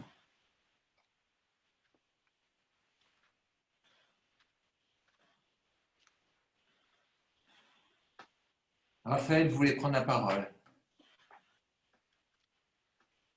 Merci beaucoup. Je ne vais pas poser de questions parce que j'ai été extrêmement frappé par la richesse de la présentation du professeur Zitoun. Je dois dire que vous avez eu le très grand mérite de nous faire réfléchir sur la place de cette notion de crainte dans la pensée juive sur les relations entre l'homme et Dieu. Et c'est un grand mérite de votre exposé, c'est de nous avoir fait prendre conscience de l'importance de ce concept. Alors, c'est évident. Alors, ça a souvent été critiqué dans le judaïsme, où on ne fait pas assez place à l'amour et plus à la crainte de Dieu. Et malheureusement, cette réalité ne peut pas être niée. Il suffit de regarder le vocabulaire qui est utilisé, le Yera Shemaim, qui est la valeur principale, craindre Dieu, la fin du livre de l'Ecclésiaste, Eta Elohim Yera et Misotar Shemo, craint Dieu et respecte ses commandements, voilà l'homme. Donc il y a toute une série de textes, la référence que vous avez donnée au Dieu vengeur qui est dans le 10 commandements, dans le Dieu qui arrête la pluie, que nous lisons dans la deuxième partie du schéma, tout ça marque une place extrêmement importante de la notion de crainte. Eh bien, je pense qu'il ne faut pas le nier, c'est une réalité. Alors, est-ce que c'est la crainte des forces telluriques du monde? Est-ce que c'est la crainte du châtiment divin? Ça fait partie absolument de la réalité du judaïsme. Il faut en avoir conscience. Mais ce qui est intéressant dans votre présentation, c'est que vous avez essayé de montrer combien la notion de crainte, qui est une réalité, est une notion polysémique. Et moi, j'ai trouvé deux choses intéressantes dans les voies de solution que vous proposez. C'est tout de même la référence que vous avez faite au rapport fils-père ou enfant-parent. Même si ça a gêné votre petite fille, mais ça mérite de creuser. Parce que c'est vrai que les rapports entre enfants et parents sont des rapports complexes, qui comportent plusieurs données. Il y a la crainte, mais il y a l'amour, et il ne faut pas oublier que le chemin commence par « Ve'ahavta », tu aimeras. Mais enfin, c'est un texte qui est un peu minoritaire par rapport à tous les textes où on a Haredim, Yamim Noraim, etc. Mais il y a l'amour. Mais donc, ça fait partie des rapports entre enfants et parents. Et je pense qu'il y a aussi cet élément passionnant qu'a apporté Charlie Slackman dans les rapports entre l'homme et Dieu, qui est le rapport de contestation, d'interpellation. Ça aussi, c'est souvent dans les disputes qu'on a dans les familles. Donc, votre idée sur le rapport complexe enfant-parent pour expliquer les rapports homme-dieu dans le judaïsme me paraît une idée extrêmement intéressante et féconde qu'on pourrait creuser. Et la deuxième idée que vous avez apportée, qui me paraît fondamentale, c'est ce que vous avez dit d'échelle. Je considère, par exemple, que Leibovitch ne donne pas une image réelle de la réalité du judaïsme en disant en réalité tout ça, ce n'est pas utilitaire, il suffit de lire le schéma, la deuxième partie du schéma, pour voir que non, si tu es gentil, tu seras respecté. On ne peut pas le nier. On sait bien que la théorie de Leibovitch est différente, mais à mon avis, c'est la théorie de Leibovitch, ça ne représente pas ce qui domine dans le judaïsme. En revanche, échelle, en disant qu'en réalité, la notion de ira est plus complexe que la notion de peur, pour inclure cette notion de awe en anglais que vous avez très très bien analysée, ça veut dire quoi? Ça veut dire que cette peur résulte du sentiment de notre finitude, du sentiment de notre fragilité dont nous avons conscience devant la pandémie. Et donc ça, à mon avis, c'est une autre idée féconde pour enrichir la notion de crainte de Dieu. Donc ces deux voies, rapport père-enfant et rapport peur, révérence, car on peut traduire ça aussi, crainte révérentielle, pour traduire le mot « o », ce sont deux voies intéressantes pour creuser la notion. Merci. En tout cas, c'était passionnant. Merci, Raphaël. Personnellement, j'ai trouvé que le mot français qui correspond le mieux à ce que Échelle a voulu dire par « o », c'est la vénération, plus encore que la déférence. Mais on est dans les nuances sémantiques, là.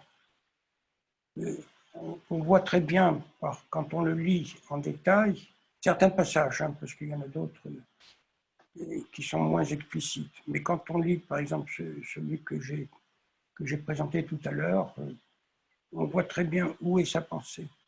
Mais à nouveau,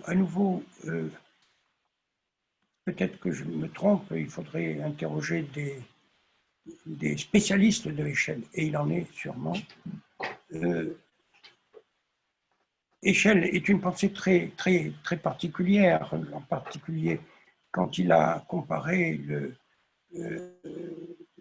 chassidisme de Baal Shem Tov à la pensée plus sévère de, comment il s'appelle, quelqu'un qui exigeait plutôt de la rigueur. Bon, son nom Le Gaon de Vilna? Oui, exactement. Le Gaon de Vilna. Oui. Et bon, c'est une pensée complexe, Heschel. C'est une énorme culture. Il y a sûrement quelque chose à creuser, sur le plan de la mystique juive. Alors, la mystique juive, elle existe. La Kabbale, sauf erreur, c'est de la mystique. Mais voilà. Ce qui m'a intéressé dans ce que j'ai lu, les passages que j'ai lus de Heschel, je n'ai pas tout lu, loin de là, c'est quand il parle d'instant. Instant. C'est-à-dire des phénomènes qui sont introspectifs, spontanés et instantanés, comme des éclairs. Je vais faire écho à la demande de Robert. Est-ce que Heschel, quand il parle de la mystique juive, appartient en droit à la pensée juive? Ma réponse est totale, absolue, oui, absolument. On ne va pas déployer ici ta question essentielle. Dans mystique juive, il y a de la mystique. Je vais dire, dans la mystique juive, il y a juif. Bon, mais la question sera ouverte. Donc, je souscris totalement. Et je suis content que Robert soit surpris que tant d'entre nous se reconnaissent dans le sillon qu'il veut ouvrir. Donc, et enfin, sur sa demande qu'on puisse parler plus longuement de Heschel, j'y souscris aussi totalement. Et comme nous avons une petite responsabilité ici pour organiser, on va faire tous nos efforts pour que ça puisse être le cas. Voilà. Mais pour moi, c'est bon. Merci, Robert. Voilà. Merci, Robert, pour cet exposé passionnant. Évidemment, je souscris à tout ce qui a été dit sur la crainte et puis le combat avec Dieu, qui pour moi a toujours été essentiel, je dirais, depuis que je lui lisais vers l'âge de 15 ans. Ça me paraît une dimension beaucoup plus fertile aujourd'hui que la dimension classique qu'on trouve effectivement dans les textes les plus importants, comme le deuxième paragraphe du Chemin. Alors maintenant, sur Heschel, je voulais simplement dire qu'il y a deux choses. D'abord, pour moi, ça a toujours été un peu difficile de distinguer le concept de awe, de crainte révérentielle, du sublime. Il y a un côté sublime de la création, de la nature qu'on peut partager sans toutefois avoir une croyance en l'existence de Dieu. Par exemple, on le trouve chez Kant. Première chose. Deuxième chose, et là je corrigerai un petit peu, j'avais fait tout un exposé sur Heschel il y a quelque temps, ici au Beth Midrash, en le contrastant avec Rav Soloveitchik, sur la question à l'époque du dialogue avec le monde chrétien. Je veux dire, Heschel a été un personnage essentiel dans le dialogue des Juifs américains avec les Noirs américains. Donc il y a une dimension sociale essentielle chez Heschel, une dimension sociétale essentielle qui est Heschel, qui est assez intéressante chez un mystique, parce que je suis d'accord avec vous que Heschel est un mystique. Et donc, généralement, les mystiques, c'est des gens qui sont, disons, introvertis, qui sont dans leur monde et qui sont un petit peu au couvent chez les chrétiens. Et là, on a un mystique qui est dans l'action. Et c'est ça que je trouve particulièrement intéressant chez Heschel. Donc voilà quelques remarques et merci beaucoup pour votre présentation. Oui, est-ce que je peux intervenir? Ah oui. Oui, oui. Voilà, vous m'entendez? Oui. Oui, eh ben, écoutez, c'est une question très très simple. D'abord, merci beaucoup à Robert parce que j'ai tellement appris de choses ce matin et surtout de réflexion. Je crois que j'en ai encore pour toute une vie à réfléchir là-dessus. J'ai beaucoup apprécié le moment instant. Il y a un instant dans la vie, il y en a même d'autres. Je crois que ça peut arriver à chacun de nous devant, j'oserais dire, un miracle, tout à fait inattendu, une guérison à laquelle on ne croyait plus. On est là devant quelque chose et on lève les yeux et on se dit il n'y a que Dieu. Parce que ni la science, ni les médecins, tout était prévu. Il allait partir et puis voilà, il ouvre les yeux, il parle et nous on ouvre les yeux et on les lève vers le ciel et on dit merci mon Dieu. C'est un moment que j'ai ressenti personnellement à des moments de ma vie. Et là, je crois que ce n'est ni de la mystique ni autre, c'est quelque chose qui vient de son cœur, de soi. On est là, devant cet étonnement extraordinaire de ce qu'on n'attendait pas. Et ça dépasse la foi. Et il y a aussi quelque chose en tant que femme, tout simplement, mère de famille. J'apprécie beaucoup, Robert, lorsque tu parles de l'amour, de la vénération. Et pour moi, cet amour comporte la crainte, l'amour de l'être aimé. Cet amour qu'on a pour l'être aimé est assorti de la crainte de le décevoir, de ne pas lui faire honneur, de ne pas l'aimer, parce qu'on l'aime et on veut que tout soit parfait. Et alors, sans que ce soit de l'obéissance, ça devient de l'amour, de faire ce qu'il veut, ce qu'il nous dit de faire, et de ne pas faire ce qu'il ne veut pas qu'on fasse. Pour moi, la crainte est associée à l'amour. C'est parce qu'on aime que l'on craint de décevoir l'être aimé. Et en l'occurrence, quand on aime Dieu, quand on a eu cette grâce infinie, car c'est une grâce d'avoir Dieu, eh bien, on essaye de faire le mieux possible ce qu'il nous dit. Voilà. Merci, Robert. En tout cas, merci beaucoup. Madeleine, c'est moi qui vais dire merci parce que c'est une intervention courte mais magnifique. Magnifique. Ça a donné des développements beaucoup plus sentis, beaucoup plus personnels que tout ce que l'on peut dire avec des mots abstraits. Merci beaucoup. Merci, Robert.